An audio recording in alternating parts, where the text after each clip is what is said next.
최근 미국 대학의 졸업식에 국내 한 대기업 여성 부회장이 초청되어 졸업연설을 하였습니다. 그녀는 살면서 배운 것 중 중요한 가치 셋이 있다고 이야기하면서 그중 하나가 겸손이라고 이야기합니다. 겸손을 배우게 된 동기가 있는데요. 명문대학교에 입학하고서 자신은 어려서부터 수많은 과외와 풍요한 생활 속에서 자라면서 그 자리에 서게 되었지만 동료 중 절반 이상은 지역 출신으로 스스로 공부하며 여러 장애들을 극복했다는 사실을 알고 난 후에 자신이 매우 작게 느껴져 겸손을 배우게 됐다고 전합니다. 어떤 한 계기를 통하여 인생의 가치를 찾은 그녀가 매우 이지적인 사람이라고 여겨집니다. 우리는 박해와 모함 속에서 전혀 한마디 불평하지 않으신 예수님께서 보이신 겸손에 대해서 많은 이야기를 하고 또한 듣고 있습니다.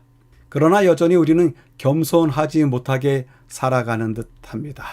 실제로 겸손은 매우 힘든 것입니다. 이제는 한 계기를 찾고 변화의 길로 가야 할 듯합니다. 배울 것이 거듭거듭 드러나는 요즘 일주일 동안 여러분의 교회와 가정은 평안하셨는지요? 이번 주 제9가의 제목은 시편에 나타난 계시 2입니다. 지난주 시편에 나타난 계시 1에 이어 이번 주는 2를 공부하게 되는데요. 지난주는 요한계시록의 특정 이미지를 찾아서 시편의 고백으로 그 배경을 이해하고 해석하는 공부를 하였습니다. 우리는 실제 직관적으로 그리고 실체적으로 확인할 수 있는 주제들을 다루었는데요. 성소제도, 어린 양, 성산에 선 사람들이 바로 그것입니다. 그러나 이번 주 제2편에서는 보이는 것이 아니라 보이지 않는 것으로서의 인간사의 여러 문제들, 즉 죄와 고통, 정의와 불의 등등의 계시적 이미지들을 확인하게 되는데요. 이들은 인간과 삶의 내면에 있으면서도 인간의 운명과 본성이라는 점에 있어서 예언의 범주 안에 다루어질 것이라고 합니다. 결국 성과 악에 대한 인간의 질문과 예언이 전하는 대답을 듣게 됩니다. 그러한 전체적인 배경에서 이번 주 교과를 확인하도록 하겠습니다. 이번 주 교과의 기억절입니다. 하나님이여 민족들이 주를 찬송하게 하시며 모든 민족들이 주를 찬송하게 하소서. 온 백성은 기쁘고 즐겁게 노래할지니 주는 민족들을 공평히 심판하시며 땅 위의 나라들을 다스리실 것임이니이다. 기억절 안에 있는 두드러진 단어가 있습니다. 민족들이라고 하는 단어인데요.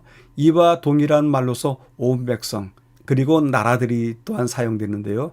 모두 합하면 5번 쓰였습니다. 이로 보건대 본 기억절은 보다 넓은 차원의 구속을 말하고 있는 듯합니다. 즉 고통받는 한 개인의 구원이 아니라 거대한 공동체로서 한 민족, 한 백성, 한 국가 그리고 온 백성들, 세계인 즉 세계 시민들을 향한 구원을 이야기하고 있습니다. 우리가 사는 현 시점에서 살펴볼 적절한 성경 구절이라 생각이 듭니다. 지금은 극렬하게 나라와 민족들이 나뉘어 있고 어느 누구도 양보할 것 없이 자기 백성과 자기 나라의 이익만을 위하여 다투고 있습니다. 모두가 자기 나라를 위대한 첫 번째 국가로 만들려는 광기에 휘둘리고 있습니다. 이러한 때에 그들 나라 모두를 다스리시며 공평하게 대하실 하나님의 선하심을 구하며 그 결과로서 모든 민족이 주를 찬송하며 기쁘고 즐겁게 노래 부를 것을 기대해 봅니다. 기억절을 간략하게 줄여보겠습니다. 하나님이여 모든 민족들을 다스리어 찬송하게 하소서.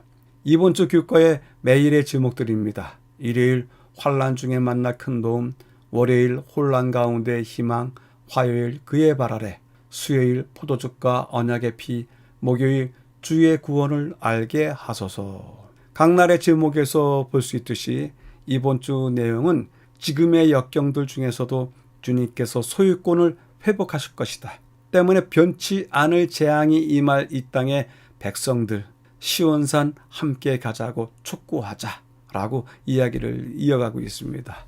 본문의 5날을 재구성해서 분류해 보도록 하겠습니다.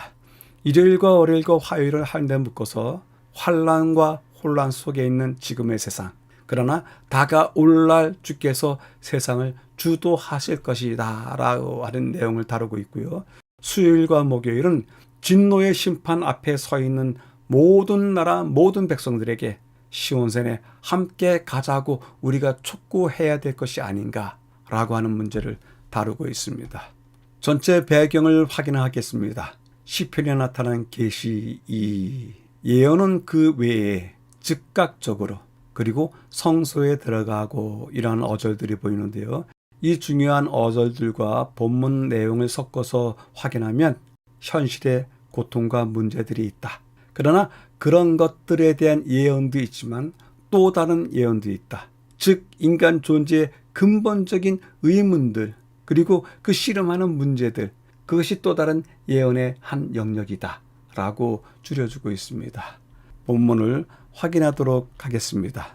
마지막 사건들을 생각할 때 우리는 요한계시록의 짐승과 권세에 초점을 맞추는 경향이 있습니다.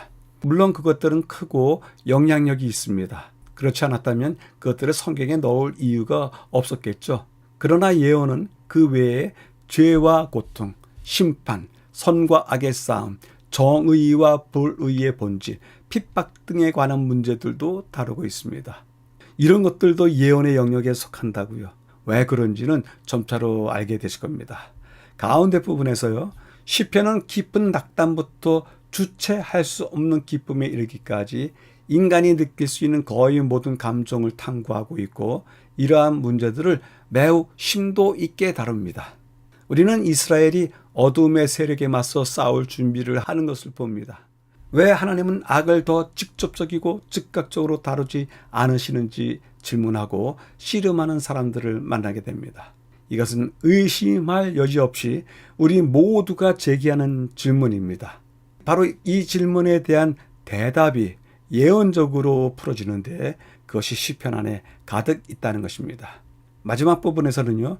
우리는 왜 인가에 대한 대답을 얻기 위해서 성소로 들어가고 창조주이신 하나님께 계속 호소를 합니다. 이것은 우리가 오늘날의 현실 속에서도 씨름하는 문제, 질문, 동일한 것입니다. 바로 왜 인가에 대한 대답을 듣는 것이 예언을 통해서 제시되었습니다. 때문에 우리는 질문에 대한 중요한 답변을 얻기 위하여 시편을 계속 들여다보아야 합니다.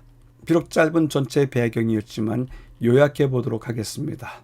시편에 나타난 계시 2 다룬 주제는요.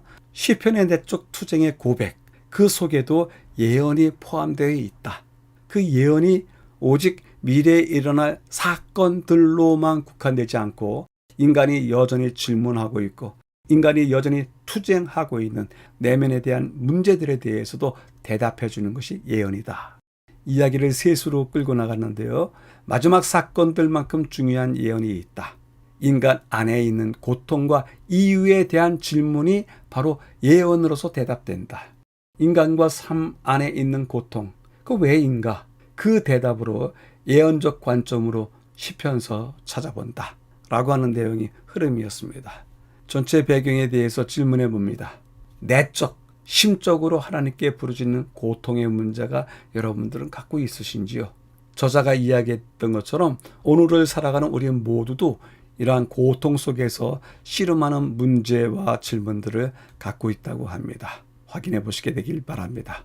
첫째 날입니다. 환난 중에 만날 큰 도움, 계획하신 더 좋은 것, 확신 속에서 안식, 그리고 상상조차 할 수 없는 일이라고 하는 어절들이 보이는데요. 첫째 날 혼란스러운 현실, 그러나 그러한 혼란이 극하면 극할수록 소망과 약속 속에서 안식해야 되지 않을까 본문이 이야기하고 있습니다. 시편 46편을 읽으라고 합니다. 하나님은 우리의 피난처시요 힘이시니 환난 중에 만날 큰 도움이시라. 하나님의 성 곧 지존하신 이의 성소를 기쁘게 하도다. 하나님이 그 성 중에 계심에 성이 흔들리지 아니할 것이라. 여호와의 행적을 볼지어다. 너희는 가만히 있어 내가 하나님 됨을 알지어다. 문나라 중에서 높임을 받으리라. 세계 중에서 높임을 받으리라. 여호와께서 우리와 함께 하시니 야곱의 하나님은 우리의 피난처시로다. 지금의 삶의 혼란과 선악의 대쟁투 속에서 마지막 때 이 땅에 닥칠 일을 아는 우리는 이 구절에서 소망의 기별을 발견할 수 있습니다. 지금 읽은 시편 46편 역시 히브리서에서 발견하는 주제인 더 좋은 것에 대해서 다루고 있습니다. 분명히 예수님은 이 땅의 대제사장보다 우월하고 그분의 희생은 모든 짐승 제사보다 온전하고 하늘 성소는 이 땅에 지어진 표상과 비교할 수 없습니다. 그런데 가운데 부분에서요, 시편 46편에서 좋은 것들을 더 좋은 것들과 비교하는 대신에 반역의 세상과 그것이 가져온 끔찍한 결과를 보여주면서 하나님께서 우리를 위해 계획하신 더 좋은 것에 대한 약속을 대조시킵니다.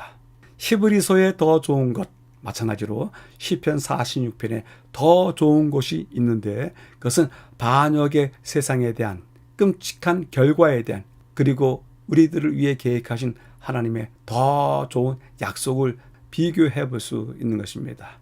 실제로 이 시편은 우리가 직면하고 있는 황폐함과 시련과 고통의 전쟁 속에서도 결국에는 너희는 가만히 있어 내가 하나님 될 것을 알지어다. 그리고 이 모든 일이 끝난 후 하나님께서 세계 중에서 높임을 받으실 것이라고 하는 확신 속에서 안식할 수 있다는 소망과 약속으로 가득 차 있습니다.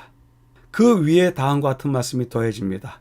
그러므로 땅이 변하든지 산이 흔들려 바다 가운데 빠지든지 우리는 두려워하지 아니할 것이라고 하는 말씀은 무엇인가 또 더 큰 확신을 가져다 줍니다. 마지막 부분에서는 성경절부터 시작하는데요. 하늘은 두루마리가 말리는 것 같이 떠나가고 각 산과 섬이 제자리에서 옮겨지매.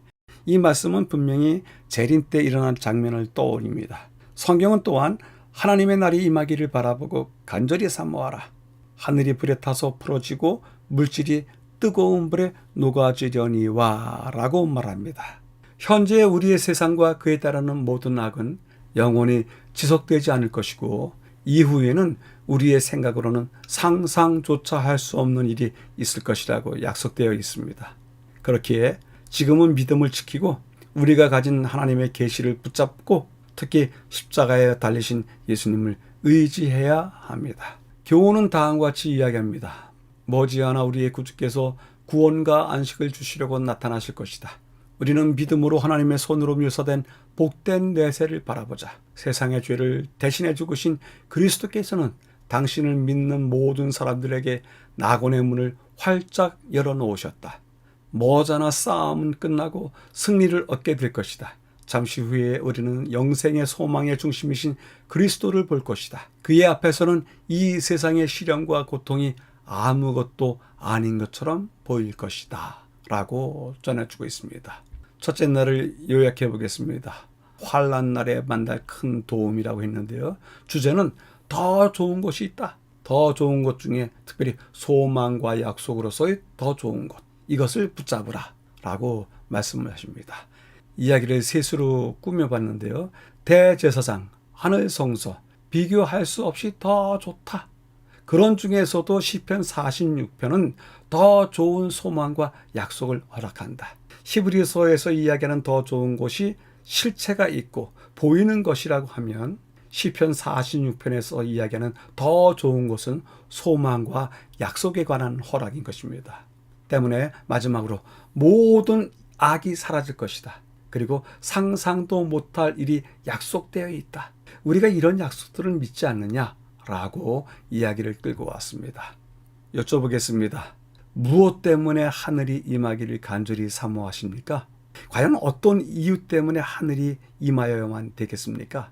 각자의 이유가 다르리라 생각해 봅니다.